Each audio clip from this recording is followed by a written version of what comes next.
گناہوں کی نہیں جاتی ہے عادت یا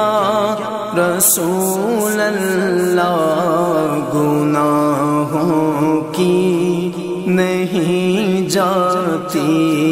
ہے عادت یا رسول اللہ، تمہیں اب کچھ کرو ماہ رسالت یا رسول اللہ، گناہوں کی نہیں جاتی ہے عادت یا رسول اللہ، میں بچنا چاہتا نحمدہ ونصلی ونسلم علی رسولہ الکریم، اما بعد فاعوذ باللہ من الشیطان الرجیم، بسم اللہ الرحمن الرحیم۔ ربنا وبعث فیہم رسولا منہم یتلو علیہم آیاتک ویعلمہم الکتاب والحکمت ویزکیہم انک انت العزیز الحکیم۔ آمنت باللہ صدق اللہ العظیم وصدق رسولہ النبی الامین المختار الکریم، وَنَحْنُ عَلَى ذَلِكَ لَمِنَ الشَّاهِدِينَ وَالشَّاكِرِينَ وَالْحَمْدُ لِلَّهِ رَبِّ الْعَالَمِينَ۔ اللہم صلی وسلم وبارک علی سیدنا و مولانا محمد وعلی آلہ واصحابہ وبارک وسلم، صلاۃ و سلاما دائما علیک وعلی آلک واصحابک یا رسول اللہ صلی اللہ تعالی علیہ وسلم۔ عزیزان ملت اسلامیہ، محترم ناظرین و سامعین کرام، قرآن کریم کے پہلے پارے کے 15ویں رکوع کی آخری آیت مبارکہ کو تلاوت کرنے کا میں نے شرف حاصل کیا، جس میں اللہ تبارک و تعالیٰ کا ارشاد پاک ہو رہا ہے، جس کا معنی اور مفہوم یہ ہے: اے ہمارے رب، اور ان میں انہی میں سے ایسے رسول کو بھیج جو ان پر تیری طرف سے نازل ہونے والی آیتوں کو تلاوت کریں اور ان کو کتاب و حکمت کی تعلیم دیں اور ان کا تزکیہ کریں، بے شک تو ہی زبردست حکمت والا ہے۔ جیسا کہ آپ میں سے اکثر حضرات جانتے ہیں کہ اسی معنی اور مفہوم کے تحت حضور پاک صلی اللہ تعالی علیہ وسلم کی تعلیمات کی روشنی میں تزکیے کے تعلق سے، جس کو ہم یوں کہیں کہ اپنے آپ کو پاکیزہ بنانے کے تعلق سے، گناہوں سے کیسے بچا جائے، گناہ کسے کہتے ہیں، کن گناہوں کی وجہ سے عذاب کا آنا یقینی ہوتا ہے، مسلسل آپ گفتگو سماعت کر رہے ہیں، اور الحمدللہ آج اس کی 23ویں نشست ہے۔ سابقہ نشستوں میں حضور پاک صلی اللہ تعالی علیہ وسلم کے ایک فرمان مبارک کی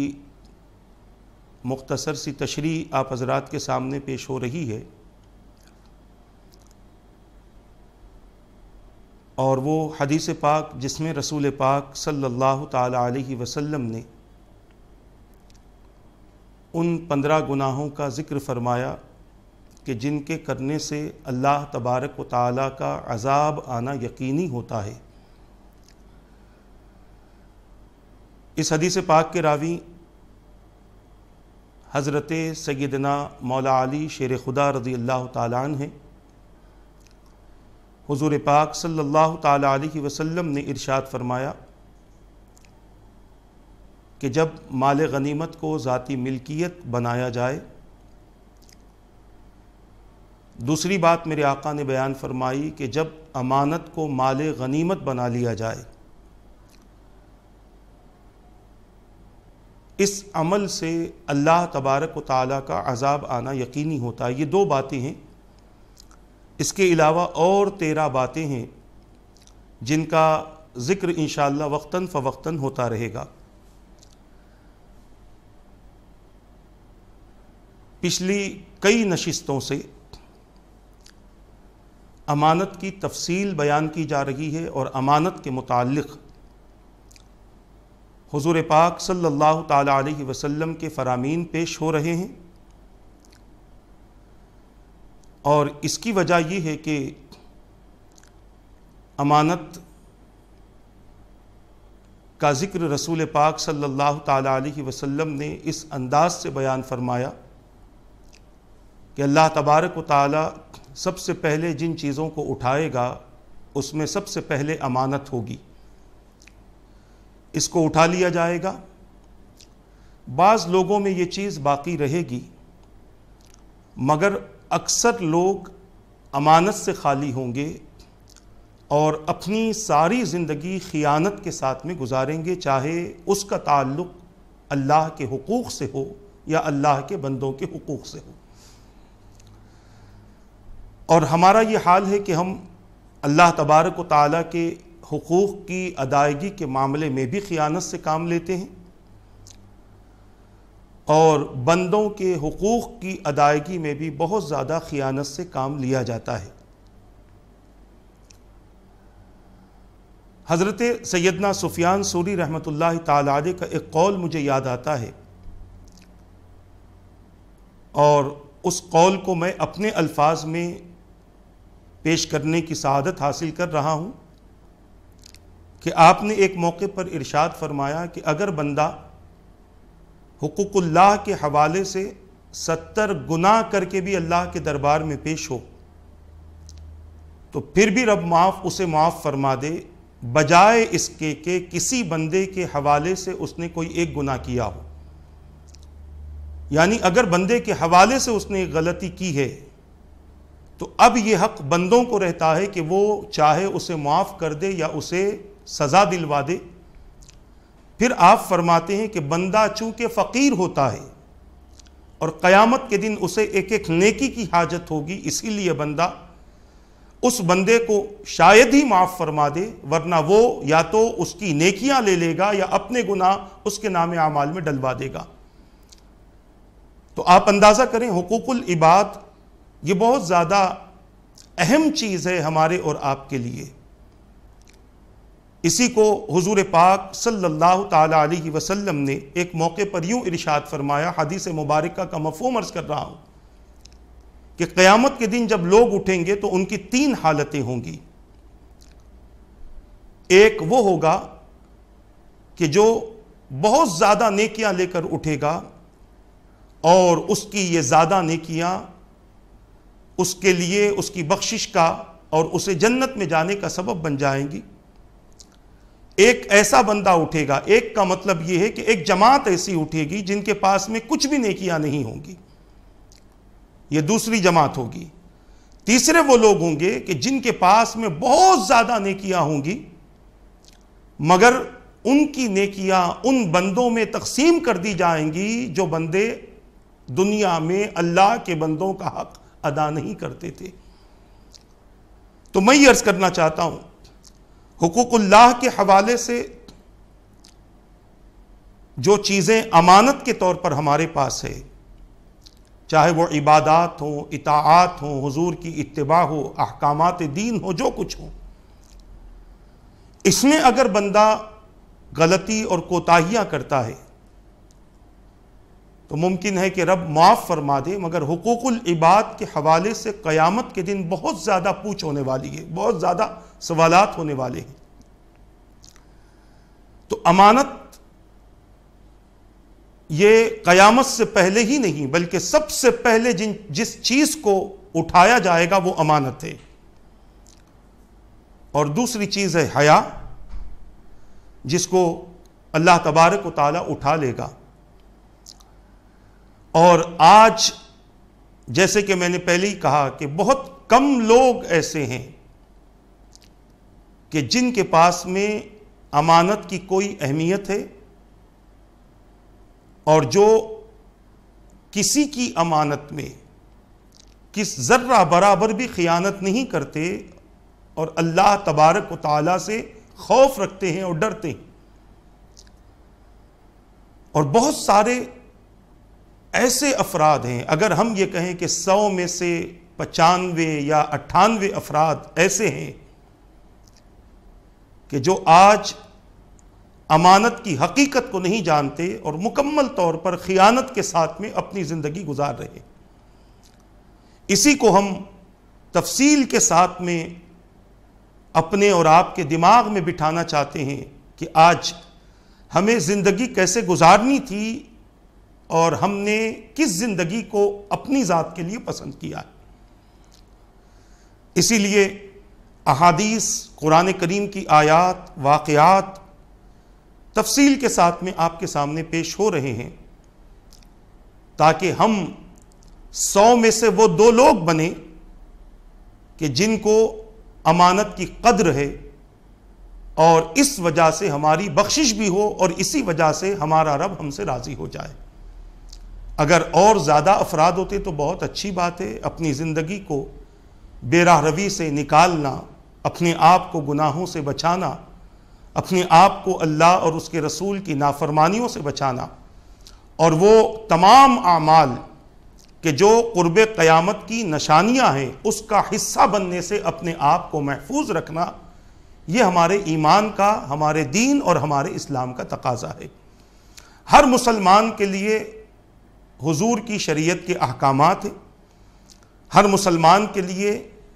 اللہ کے کلام کے احکامات ہیں، ہر مسلمان کے لیے دین کے فقہ کے احکامات ہیں، اور جو اسے مان کر اس کے مطابق اپنی زندگی گزارتا ہے تو اس کی دنیا بھی اچھی ہے، موت بھی اچھی ہوگی، قیامت کے دن اللہ کی بے شمار نعمتیں اسے نصیب ہوں گی۔ اور جو اپنی زندگی کو اللہ اور اس کے رسول کے احکامات کے مطابق نہیں گزارتا، پھر دنیا میں بھی وہ نقصان اٹھائے گا، آخرت میں بھی وہ نقصان اٹھائے گا۔ اسی لیے اپنی زندگی کو بہتر بنانے کے لیے دنیا کی کسی چیز کی ضرورت نہیں ہے۔ کسی دنیاوی پروفیسر یا کوئی دنیا کا عقل مند انسان، اس کے قول پر ہمیں عمل کی ضرورت نہیں ہے۔ زندگی کو اور آخرت کو بہتر بنانے کے لیے اللہ تبارک و تعالیٰ نے حضور کی زندگی کو ہمارے سامنے رکھ دیا ہے۔ یہ بہترین زندگی ہے۔ حضور کے اقوال، حضور کے اعمال، حضور کے اخلاق، حضور کی معاملاتی زندگی، حضور پاک صلی اللہ تعالیٰ علیہ وسلم کی معاشرتی زندگی، ازدواجی زندگی، سیاسی زندگی، یہ سب کچھ ہمارے سامنے۔ انسان کو اپنی زندگی میں جن جن چیزوں کی ضرورت پڑتی ہے اللہ کے رسول صلی اللہ تعالیٰ علیہ وسلم کی حیات مبارکہ سے وہ ساری تعلیمات اللہ کے بندوں کو نصیب ہوتی ہیں، مگر شرط یہ ہے کہ ہم اس کو سنیں، اس پر عمل کریں، اسے سیکھیں۔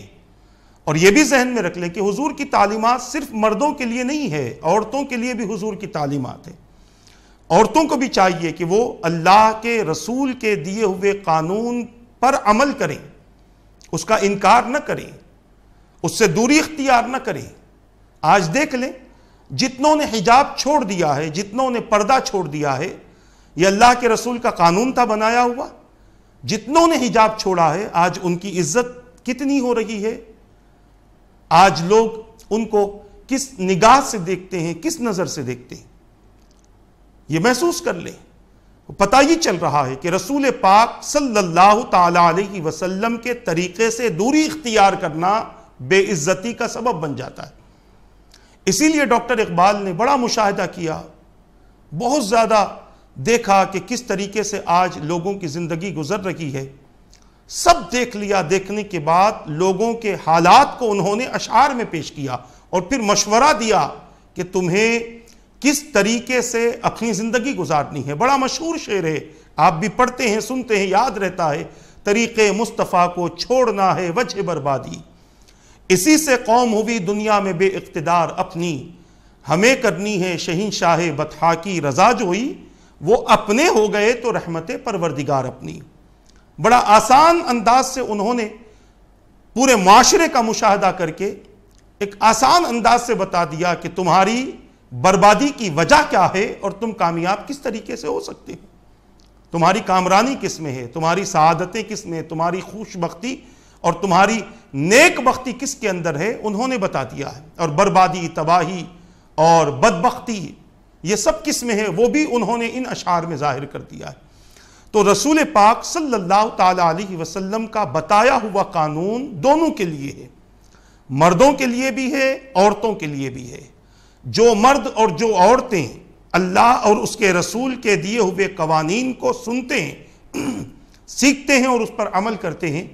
تو اللہ تبارک و تعالی اپنی نعمتوں سے اور اپنی رحمتوں سے اپنے بندوں کو مالا مال کرتا ہے۔ مگر جو نہیں سنتے یا جو سن لیتے ہیں عمل نہیں کرتے، تو اس کی تباہی اور اس کی بربادی وہ اپنی آنکھوں سے دیکھتے ہیں کہ کیا ان کے ساتھ میں معاملات ہوتے ہیں، کیا ان کے ساتھ میں لوگوں کے حالات ہوتے ہیں، لوگ کس طریقے سے ان کے ساتھ میں پیش آتے ہیں، یہ سب کچھ ان کی نگاہوں کے سامنے۔ اسی لیے میں عرض کرنا چاہتا ہوں، جو چیزیں اللہ اور اس کے رسول کے احکام کے حوالے سے ہمیں ملتی ہیں، یہ ذہن میں رکھ لیں کہ وہ بھی ہمارے لیے امانت ہے، اس کو ویسے ہی پورا کیا جائے جیسے حضور پاک صلی اللہ تعالی علیہ وسلم نے کر کے دکھایا ہے، اور حضور کے طریقے پر عمل کرتے ہوئے حضور کے صحابہ نے جس طریقے کی تعلیم دی ہے اس طریقے کو پورا کیا جائے۔ تو امانت کے تعلق سے ہم عرض کر رہے تھے، سابقہ نشستوں میں چند احادیث پیش کیے گئے تھے جس میں لوگوں پر جو زمانہ آئے گا کہ جس میں سچے کو جھوٹا اور جھوٹے کو سچا کہا جائے گا، خیانت کرنے والے کو امین سمجھا جائے گا اور امانت دار کو خیانت کرنے والا سمجھا جائے گا۔ اسی طرح حضور پاک صلی اللہ تعالی علیہ وسلم کے اور فرامین بھی ہمیں امانت کے تعلق سے ملتے ہیں۔ ان فرامین کو مسلسل پیش کرنے کا مقصد یہ ہے کہ جب یہ فرامین ہمارے ذہن میں ہوں گے تو آگے جو بات ہوگی انشاءاللہ وہ آگے کی باتیں بھی آپ حضرات کے ذہن میں آئیں گی، کیونکہ میں بارہا کہہ رہا ہوں کہ ابھی یہ حدیثیں ہم پیش کر رہے ہیں، آگے اس کی تفصیل بیان ہوگی کہ کیا کیا چیزیں امانت ہے اور اس کے ساتھ میں ہمیں کس طرح سے اللہ کی بارگاہ میں ان چیزوں کو لے کر رجوع ہونا ہے، اللہ کی بارگاہ میں ہمیں واپس ہونا ہے کس طریقے سے، اس کی ایک بڑی تفصیل ہے جو آپ کے سامنے انشاءاللہ وقتاً فوقتاً بیان ہوتی رہے گی۔ آج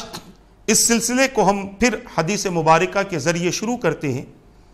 اور اس حدیث پاک کے راوی حضرت سیدنا انس ابن مالک رضی اللہ تعالیٰ عنہ ہیں۔ وہ بیان کرتے ہیں کہ حضور پاک صلی اللہ تعالی علیہ وسلم نے جب بھی خطبہ دیا تو میرے آقا نے اس میں فرمایا، سنو، جو امانت ادا نہ کرے وہ ایماندار نہیں، اور جو عہد پورا نہ کرے وہ دیندار نہیں۔ جو امانت ادا نہ کرے وہ ایماندار نہیں، اور جو عہد پورا نہ کرے، وعدہ پورا نہ کرے وہ دیندار نہیں۔ اس حدیث پاک میں حضرت انس ابن مالک رضی اللہ تعالیٰ عنہ فرماتے ہیں کہ حضور نے جب بھی خطبہ دیا یہ دو باتیں میرے آقا صلی اللہ تعالی علیہ وسلم نے ہمیشہ اپنے خطبے میں بیان فرمائی ہیں۔ اب آپ اس سے اندازہ کر سکتے ہیں کہ حضور پاک صلی اللہ تعالی علیہ وسلم کو کتنی فکر تھی امانت کے حوالے سے اور وعدے کے حوالے سے۔ اور آج اس حدیث پاک کو مد نظر رکھتے ہوئے، اپنے سامنے رکھتے ہوئے آپ غور کر لیں کہ یہ دونوں چیزیں آج لگ بھگ ختم ہو چکی ہیں۔ ایک تو امانت کی اگر ہم بات کریں تو امانت میں کیسی کیسی خیانتیں ہو رہی ہیں، اور کس طریقے سے آج مسلمان امانت کی حقیقت کو فراموش کر چکا ہے، یہ کسی مسلمان سے مخفی نہیں ہے، پوشیدہ نہیں ہے۔ ہر مسلمان جانتا ہے کہ آج اس کی زندگی کس راہ پر گزر رہی ہے، کیسے گزارنا تھا، کیا احکامات اس کے لیے تھے، کیا پیغام اسے دیا گیا تھا۔ آج ان تمام چیزوں کو چھوڑ کر انسان اپنے طور پر اپنی خواہش کے مطابق زندگی گزار رہا ہے۔ تو امانت ادا نہ کرے وہ ایماندار نہیں۔ اب یہاں پر یہ بھی ذہن میں رکھ لیں، ضروری نہیں، میں بارہا کہتا ہوں، یہ ضروری نہیں ہے کہ کوئی آپ کے پاس میں دولت لا کر رکھے یہی امانت ہے، بلکہ آپ کی زندگی کی ایک ایک سانس یہ اللہ تبارک و تعالیٰ کی امانت ہے۔ آپ کی زندگی کی تمام تر نعمتیں، جو کچھ آپ کو مل رہا ہے، رزق کی صورت میں، دولت کی صورت میں، حسن کی صورت میں، وقت کی صورت میں، اولاد کی صورت میں، علم کی صورت میں، جو کچھ آپ کو مل رہا ہے، یہ سب کچھ امانت ہے۔ اس میں ذرہ برابر بھی خیانت اللہ تبارک و تعالی ایسے بندوں کے ایمان کو کمزور بنا دے گا، اور حضور کے فرمان کی روشنی میں وہ ایماندار ہو ہی نہیں سکتا جو امانت دار نہیں ہے، وہ ایماندار نہیں ہو سکتا۔ دوسری بات، یہ چیز تو ہم اپنی آنکھوں سے دیکھ رہے ہیں کہ کس طریقے سے آج ہمارے حالات ہیں۔ دوسری بات میرے آقا صلی اللہ تعالی علیہ وسلم نے بیان فرمائی کہ جو وعدے کو پورا نہ کرے وہ دیندار نہیں، عہد کو پورا نہ کرے، جو بات اپنے ذمے میں لے چکا ہے، جس بات کا اس نے وعدہ کر لیا ہے، چاہے وہ عہد اللہ اور اللہ کے رسول سے ہو یا چاہے وہ عہد اللہ کے بندوں سے ہو، اگر کوئی بندہ اللہ تبارک و تعالی سے کیے ہوئے وعدے کو پورا نہیں کرتا تو یقینی طور پر اللہ کے رسول کے فرمان کے مطابق وہ دیندار نہیں ہے۔ عہد کو پورا نہ کرنا آج یہ تو ہمارا زندگی کا حصہ بن چکا ہے۔ آج تو معاذ اللہ بہت سارے ایسے بھی افراد ہیں کہ جو کسی کے انشاءاللہ کہنے پر بھی یقین نہیں کرتے، یعنی بعض لوگوں نے انشاءاللہ کو محاورے کے طور پر معاذ اللہ استعمال کرنا شروع کر دیا۔ کوئی بھی آپ سے کچھ کہتا ہے انشاءاللہ، پھر آپ اس کو پورا کرو نہ کرو یہ آپ کے اپنے عمل ہیں، مگر آپ لوگوں سے کہہ تو دیتے ہیں کہ انشاءاللہ۔ کوئی مقرر آپ سے کہتا ہے نمازیں پڑھو گے 5 وقت کی، انشاءاللہ۔ انشاءاللہ آج اگر میں اپنی زبان میں کہوں تو ٹالنے کے لیے معاذ اللہ آج لوگ انشاءاللہ کا استعمال کر رہے ہیں۔ سامنے والا تو یقین کر لیتا ہے بھائی اس نے انشاءاللہ کہا ہے تو یہ کام تو ضرور ہوگا، مگر وہ کام نہ کرنے کے لیے بعض لوگ انشاءاللہ کہتے ہیں، اور پھر جب لوگ پوچھتے ہیں تو کہتے ہیں کیا کروں، میں نے انشاءاللہ تو کہا تھا، اللہ کی مرضی نہیں تھی تو ہم نے کون سی اس کے لیے جستجو کی۔ اذان سن رہے تھے بیٹھ کر، نماز کے لیے گئے، آپ اپنے قدم بڑھائیں گے، آپ اپنے ارادے کریں گے تو اللہ تعالیٰ آپ کو توفیق دے گا۔ ارادہ ہی نہیں کرتے تو توفیق کہاں سے ملتی؟ گھر میں بیٹھ کے عورتیں اذان سنتی ہیں، ان سے بھی سوال کرو، ان سے بھی کہا جائے کہ نماز پڑھو 5 وقت کی، انشاءاللہ۔ پھر اذان سن رہی ہے، نماز کا وقت چلا گیا، پوچھو تو وہ بھی وہی بہانہ بناتی ہے کہ کیا کریں، نہ پڑھ سکے، اللہ نے توفیق نہیں دی معاذ اللہ۔ اللہ تو ہمیں نیکیوں ہی کی توفیق دیتا ہے، وہ تو گناہ سے بچنے کا حکم دیتا ہے۔ واللہ یدعو الی المغفرۃ والجنۃ باذنہ، یہ رب قرآن میں فرماتا ہے اللہ تعالیٰ تو جنت اور مغفرت کی طرف بلاتا ہے۔ اولئک یدعون الی النار، لوگ تمہیں جہنم کی طرف بلاتے ہیں۔ یہ ٹی وی کے سیریل، یہ یوٹیوب کی گندی چیزیں، یہ فیس بک پر اپنی وقت گزاری، یہ واٹس ایپ پر جوکس اور دیگر چیزوں کا شیئر کرتے رہنا، یہ وہ عمل ہے جو لوگوں کا جہنم کی طرف بلانے والا عمل ہے۔ غیر غلط معاملات میں، غیر غلط کاموں میں اپنے آپ کو مصروف کر دینا، شادی کسی کی، ناچنا ہمارا ہے۔ دیکھو جتنے ناچنے والے آج ناچ رہے ہیں، کیا ان کے گھر کی شادی ہے جو ناچ رہے ہیں؟ بہت کم وہ لوگ ہوتے ہیں، ورنہ وہ تو ایک کو پکڑ کر لاتے ہیں کہ اب تم ناچو، اب تم ناچو، دعوت دی ہے تو ناچنا بھی پڑے گا معاذ اللہ۔ یہ گناہ کی طرف، یہ ناچنا کیا نیکی کی دعوت ہے معاذ اللہ؟ نیکی اور تقوی کے کاموں میں ایک دوسرے کی مدد ہے، ایک دوسرے کا تعاون ہے یہ ناچنا؟ نہیں، بلکہ یہ ناچنا، یہ لہو و لعب میں اپنا وقت گزارنا، اپنی کمر کو، اپنے سینوں کو، اپنے ہاتھوں کو ہلانا، یہ سب کچھ گناہ کے کام ہے، اور لوگ پکڑ پکڑ کے گناہ کی طرف کھینچتے ہیں۔ وہ ناچنے کے لیے بولنے والا، کبھی آپ نے اسے نہیں دیکھا ہوگا کہ کسی کا ہاتھ پکڑ کر مسجد کو جا رہا ہو۔ اور پھر ہماری حالت یہ ہے کہ ہم کہتے ہیں کہ ہم اللہ سے مانگتے ہیں، ملتا نہیں ہے۔ تو اللہ نے جو کہا وہ تم کرتے ہو، جو حکم دیا وہ کرتے ہو، نہیں کرتے، تو جب تم نہیں کرتے تو پھر اللہ کی رحمت سے امید کیوں کرتے ہو؟ میں آپ کو اللہ کی رحمت سے مایوس نہیں کر رہا ہوں، میں یہ بتانا چاہتا ہوں اللہ تبارک و تعالی پھر بھی غفور الرحیم ہے کہ وہ آپ کا رزق نہیں روکتا، اللہ تبارک و تعالی آپ کی دولت نہیں روکتا، آپ کی تجارت نہیں روکتا۔ اور بعض لوگ یہ سمجھتے ہیں کہ اللہ راضی ہے اس لیے رزق مل رہا ہے، اللہ تعالیٰ راضی ہے اس کے لیے دولت مل رہی ہے، اللہ تعالیٰ راضی ہے اس کے لیے جائیدادوں پر جائیدادیں بن رہی ہیں، کاروبار ترقی پر ہے، عروج پر ہے۔ یہ بات ذہن میں رکھ لو کہ گناہوں کی جو سزا ہوتی ہے، گناہوں کی سزا یہ نہیں ہے کہ رزق بند ہو جائے، گناہوں کی سزا یہ ہے کہ اللہ تبارک و تعالیٰ کی عبادت کی توفیق ختم ہو جاتی ہے، یہ گناہوں کی سزا ہے۔ رزق کا بند ہونا گناہوں کی سزا نہیں۔ اگر رزق بند ہونا گناہوں کی سزا ہوتا تو ہم تو صرف گناہ کرتے، کفار تو شرک بھی کرتے ہیں،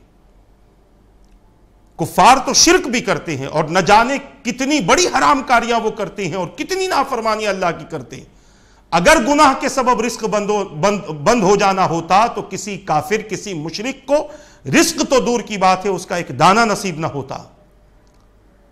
گناہ کی سزا رزق کا بند ہونا نہیں، گناہ کی سزا یہ ہے کہ اللہ کی عبادت کی توفیق بندوں سے چھین لی جاتی ہے۔ اور یہ آج ہم دیکھ رہے ہیں، ہماری اولادیں عبادت سے محروم، ہم خود عبادت سے محروم ہیں۔ جمعہ کے نمازی بن چکے ہیں، وہ بھی 2 رکعت کے نمازی، پوری جمعہ میں، پورے ہفتے میں 2 رکعت ہم نماز پڑھتے ہیں، اور اس دن بھی ہمارا ترہ الگ ہوتا ہے، اس دن بھی ہماری کیفیت الگ ہوتی ہے، ہمارا مزاج الگ ہوتا ہے۔ اس دن ہم یہ سمجھتے ہیں کہ روئے زمین پر ہم سے بڑا عبادت گزار کوئی نہیں۔ عزیزان ملت اسلامیہ، یہ میں تنقید کے طور پر نہیں کہہ رہا ہوں، کوئی بھی میری بات کا برا نہ لگائے، سوچیں کہ آج ہم شیطان کی اتباع میں کس حد تک آگے بڑھ چکے۔ تو میں یہ عرض کرنا چاہتا ہوں کہ آج جب وعدے کی بات ہوتی ہے تو انشاءاللہ کہتے ہیں اور لوگ سمجھ جاتے ہیں، بعض سمجھ جاتے ہیں کہ معاذ اللہ اب یہ بات ٹال رہا ہے، اور بعض یہ سمجھتے ہیں کہ اس نے انشاءاللہ کہا ہے تو ممکن ہے کہ یہ کام ہو جائے گا۔ لوگوں کی امیدیں آپ سے وابستہ ہو جاتی ہیں، لوگوں کی آرزویں آپ سے وابستہ ہو جاتی ہیں، لوگ سمجھ جاتے ہیں کہ اب یہاں سے میری ضرورت پوری ہوگی، مگر بعد میں پتہ چلتا ہے کہ اس نے تو ٹالنے کے لیے انشاءاللہ کہا تھا۔ اور بعض تو ایسے بھی ہیں جو انشاءاللہ کہنے سے بھی اپنی زبان کو روک لیتے ہیں، اور میں کہوں بڑی ذمہ داری کے ساتھ کہ اللہ تعالیٰ اپنے ذکر کی توفیق بھی اسے نہیں دیتا کہ جو اللہ کی نافرمانی میں بہت بڑا مجرم بن چکا ہے، اس کو توفیق بھی نہیں ملتی۔ آپ اندازہ کیجئے، بعض لوگ ڈرتے ہیں انشاءاللہ کہنے سے کہ میں کہہ دوں گا تو پھر کیا ہوگا، کیسا ہوگا، اور بعض لوگ کہہ دیتے ہیں انشاءاللہ جو کچھ ہو ہم دیکھ لیں گے۔ ایسے ہی ایک شخص کا واقعہ ہمیں تاریخ کی کتابوں میں ملتا ہے۔ ایک شخص بڑی آن بان شان کے ساتھ اپنے گھر سے نکلا، ہاتھ میں اشرفیوں کی تھیلی ہے، درہم و دینار ہے، پیسہ ہے ہاتھ میں، جا رہا تھا۔ لوگ پوچھنے لگے کہاں جا رہے ہو، بڑی تیاری کے ساتھ نکلے ہو؟ تو اس نے کہا سواری خریدنے جا رہا ہوں، یہ میرے ہاتھ میں اتنا پیسہ ہے۔ جو بھی پوچھتا اس سے وہی کہتا۔ کئی لوگوں نے پوچھ لیا، ایک بزرگ اس سے ملاقات کیے، انہوں نے پوچھا بیٹا کہاں جا رہے؟ اس نے کہا حضرت سواری خریدنے جا رہا ہوں۔ اور اس نے کہا کہ آپ سے پہلے مجھ سے کئی لوگوں نے اس قسم کا سوال کیا ہے اور میں نے سب سے یہی کہا ہے کہ میں سواری خریدنے جا رہا ہوں، یہ میرے ہاتھ میں پیسہ ہے۔ تو آپ نے فرمایا بیٹا انشاءاللہ کہہ دو، سواری خریدنے جا رہا ہوں انشاءاللہ۔ اس نے کہا کیوں کہوں، میرے پاس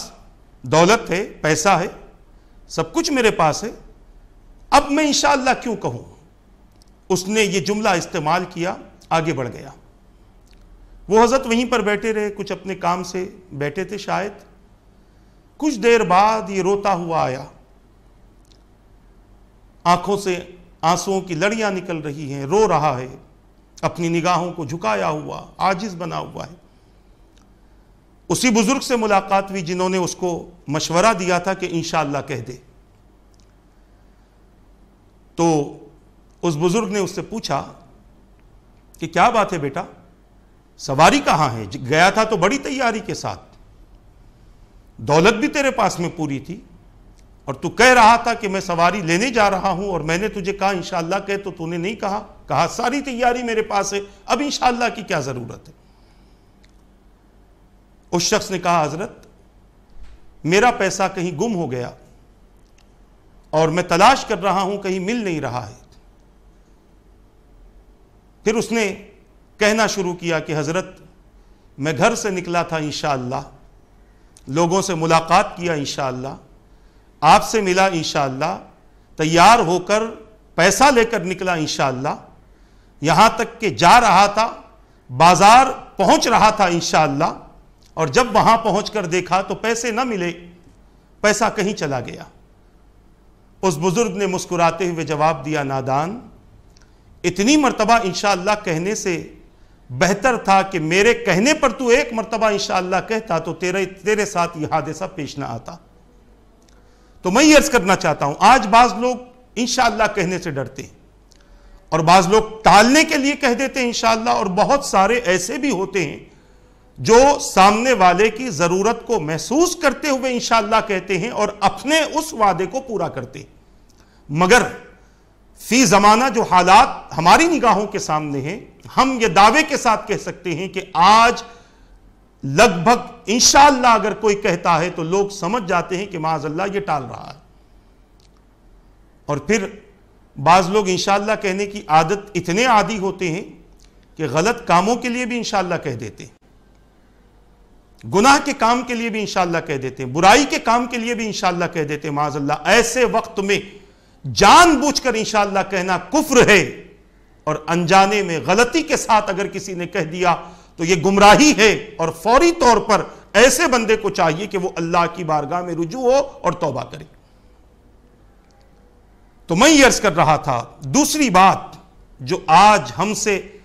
لگ بھگ ختم ہو چکی ہے وہ ہے وعدہ۔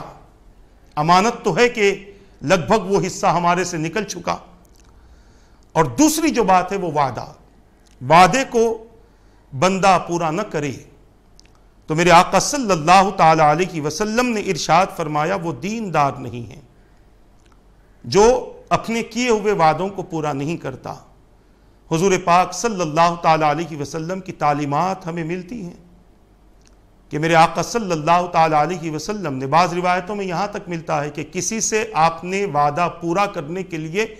ایک دن ایک ہی مقام پر مسلسل آپ نے اس کا انتظار کیا۔ کچھ معاملات ہوئے تھے، وہ معاملہ طے ہو گیا تھا، اس نے کہا تھا کہ میں جا کر ابھی آتا ہوں، آپ انتظار کریں۔ حضور اس کے وعدے کو پورا کرنے کے لیے مسلسل ایک دن، اور بعض روایتوں میں آیا کہ 3 دن آپ نے اس کا انتظار کیا اسی مقام پر،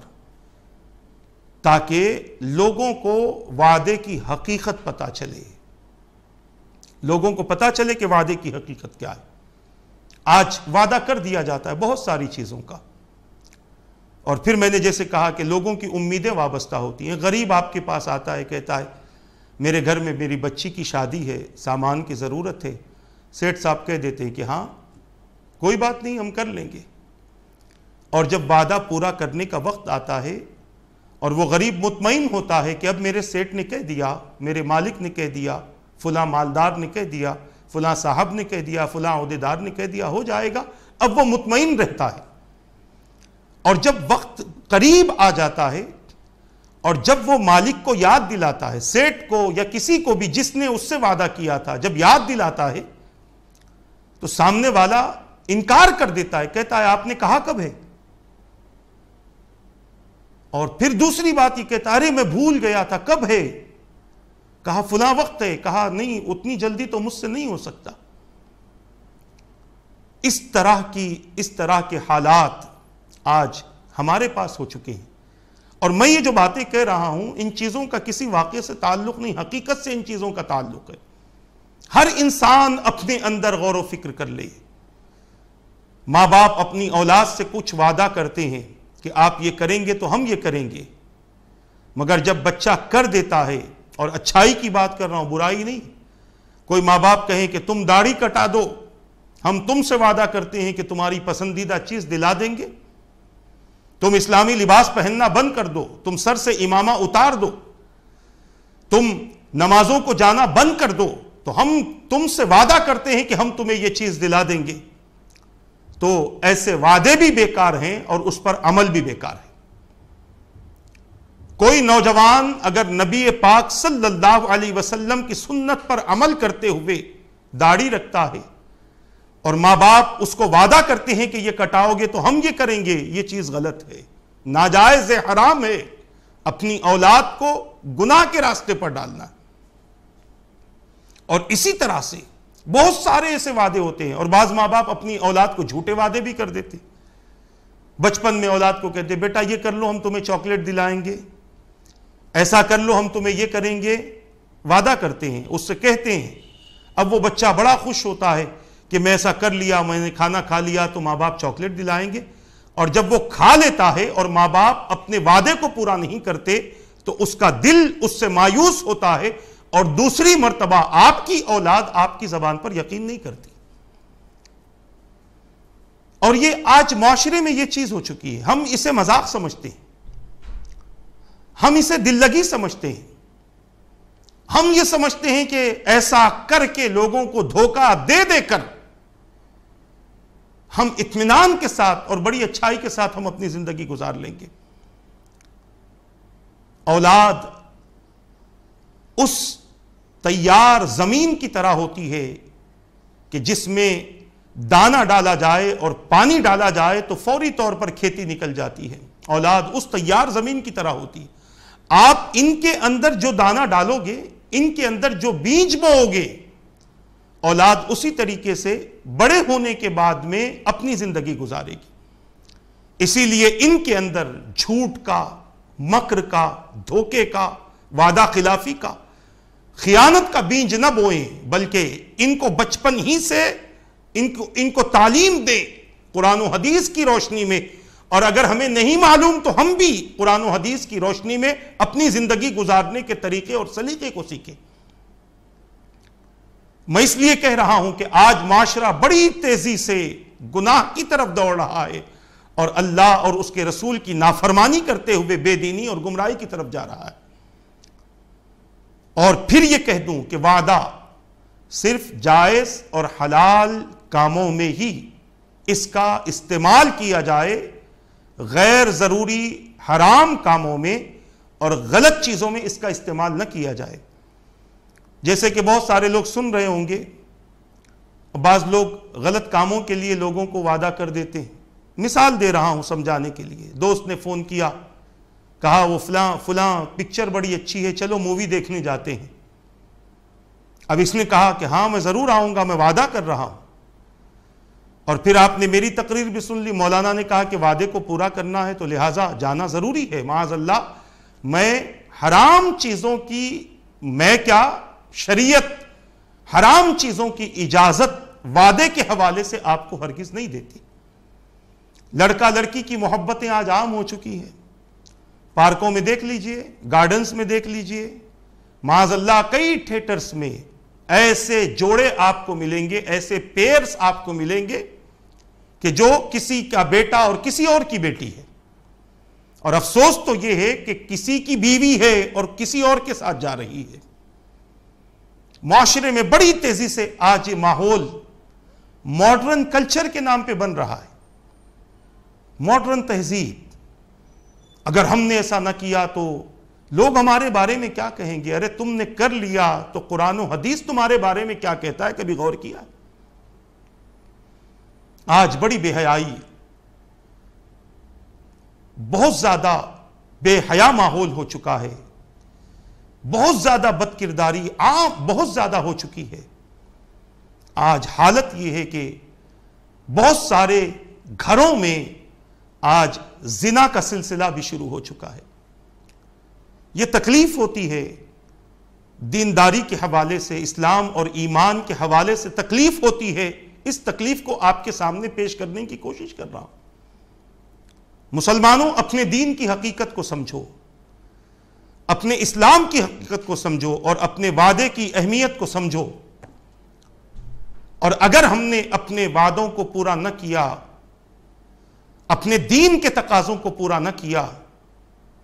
تو یاد رکھنا یہ ہمارے لیے دنیا میں اور آخرت میں بہت بڑی رسوائی کا سبب بنے گا۔ یہ بات ذہن میں رکھ لیں، انسان کے گناہ چھپتے نہیں ہیں اور انسان کی نیکیاں بھی چھپتی نہیں ہیں، یہ دونوں چیزیں ظاہر ہوتی ہیں، اور اس میں ہمارا کردار کیا ہے یہ ہمیں دیکھنا ہے۔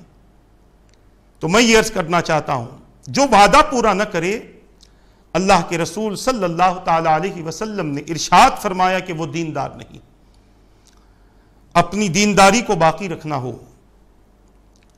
اور اپنے آپ کو سچا اور پکا مسلمان بنانا ہو اور قیامت کے دن اور دنیا میں رسوائی سے بچنا ہو، تو لوگوں سے اگر ممکن ہو تو وعدہ کرو، اور اگر ممکن نہ ہو تو وعدہ خلافی کر کے اپنے دین کو خراب نہ کرو اور اپنے اسلام کو خراب نہ کرو۔ محترم ناظرین و سامعین کرام، اس حدیث پاک کو آپ حضرات کے سامنے کچھ تفصیل کے ساتھ میں نے عرض کیا ہے، چونکہ میں نے اس سے پہلے بھی کہا ہے کہ ضمناً آج کی ضروریات زندگی کے حوالے سے جو باتیں ہو سکتی ہیں، اگر حدیث میں کوئی ایسے الفاظ آتے ہیں کہ جن کا ذکر کرنا بہت زیادہ ضروری ہوتا ہے، تو انشاءاللہ تبارک و تعالی وہ باتیں آپ کے سامنے ہوتی رہیں گی۔ آج ایک حدیث پاک امانت کے تعلق سے آپ حضرات کے سامنے پیش کی گئی ہے، اور اس حدیث پاک کو نہ صرف آپ اپنی ذات تک محدود رکھیں، بلکہ جس قدر ممکن ہو سکے آپ لوگوں کے سامنے اس حدیث پاک کو پہنچانے کی کوشش کریں، اور جس قدر ہو سکے اللہ اور اس کے رسول کی اطاعت میں اپنی زندگی گزارنے کی کوشش کریں، تاکہ ہماری زندگی بہتر ہو اور ہمارے معاملات بہتر ہوں، اور کوئی ایسا معاملہ ہم سے نہ ہو کہ جس کے کرنے کی وجہ سے ہمارے لیے گناہ ہو اور جس کے کرنے کی وجہ سے اللہ کا عذاب نازل ہوتا ہو۔ ان تمام چیزوں سے اپنے آپ کو محفوظ رکھیں۔ اللہ تبارک و تعالیٰ سے دعا ہے کہ رب قدیر جو کچھ کہا گیا کہنے میں غلطی ہو تو اپنے حبیب کے صدقے معاف فرما دے، ان باتوں پر مجھے اور ان سب کو عمل کرنے، دوسروں تک پہنچانے کی توفیق عطا فرما، برحمتک یا ارحم الراحمین، وما علینا الا البلاغ۔ السلام علیکم ورحمۃ اللہ وبرکاتہ۔